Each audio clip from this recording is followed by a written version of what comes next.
বন্ধু যখন বলইয়া আমার বাড়ির সামনে দিয়া রং। এই রামপুরে যাবা? হ্যাঁ মামা যাবো। কত ভাড়া? 100 টাকা ভাড়া। কত ভাড়া? 100 টাকা। 40 টাকার ভাড়া 100 টাকা যাও?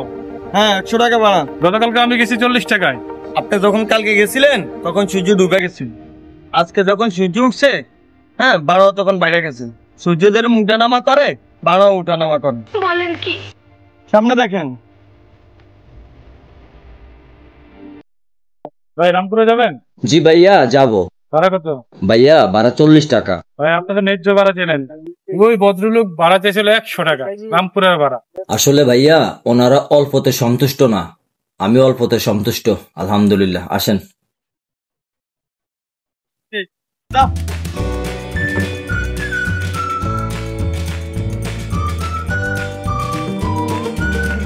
বন্ধু যখন বলইয়া আমার বাড়ির সামনে দিয়া রঙে কইরা একটা যায় একটা যায়। তুরুম তুরুম তুরুম তুরুম তুরুম তুরুম।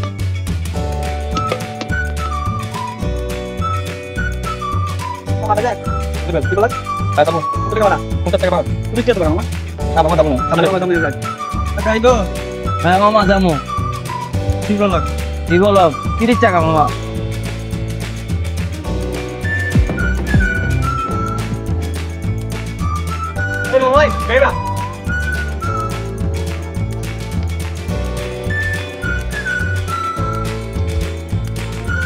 কত হয়েছে ভাড়া তোমার? 40 টাকা মামা। কি রে ইজাতে ঘুরি ঘুরি বাড়া মারে, ইজা মনে কম রেটে বাড়া মারে, এল্লাই যে ঘুরি ঘুরি বাড়া মারতেছে। আর আমি কোন কাল ধরে বই রয়েছি, দাঁড়া তোর সময় মতন দেখাই দিম।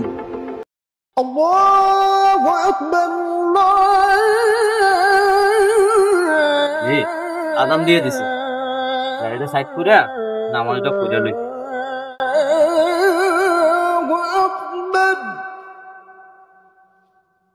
أشهد أن لا إله إلا الله।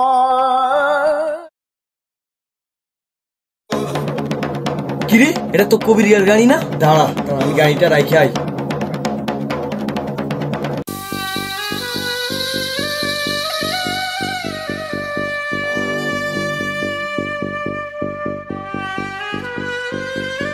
শালা তোরে পাইছি যা, দাঁড়া যা তোরে বুঝাম কত দানের কত চাই।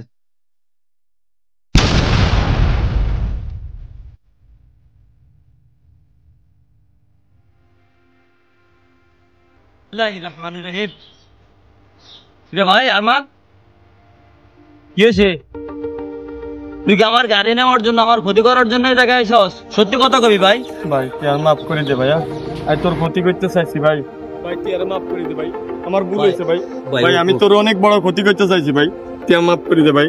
ভাই তুই তোর ভুল বুঝতে পারছস, এটা হচ্ছে সবচাইতে বড় কথা। আমি নামাজ পড়তে গেছি, তুই আমার ক্ষতি করতে আইছস। আমার ক্ষতি করতে দিবে না কে জানোস? কারণ আমি আমার মালিকের গোলামি করতে গেছি, আমার মালিকের কাজ করতে গেছি, আমার মালিকে তোকে আটকাই দিছে। এই যে তুই ওখানে বসেছিলি, সারাদিনে কয় টাকা ভাড়া মারছিস তুই? 50 টাকা। 50 টাকা। তোর সাথে আমি 450 টাকা ভাড়া মারছি। কেন জানিস? আমি মানুষের কাছ থেকে যেটা ন্যায্য ভাড়া সেটা নিছি। আমি অল্পতে সন্তুষ্ট ছিলাম বিদায় আল্লাহ পাক আমাকে সবচেয়ে বেশি নিয়ামত দান করছেন। ঠিক আছে শুন ভাই, আমি বলি কারো কাছ থেকে কখনো বেশি টাকা নিবি না, যেটা ভাড়া ন্যায্য ভাড়া নিবি।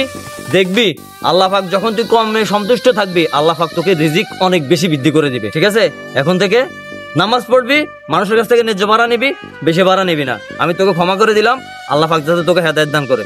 ঠিক আছে এখন গ্যারেজে যাবি তো? চল আমি তোরে নিয়ে যাইতেছি।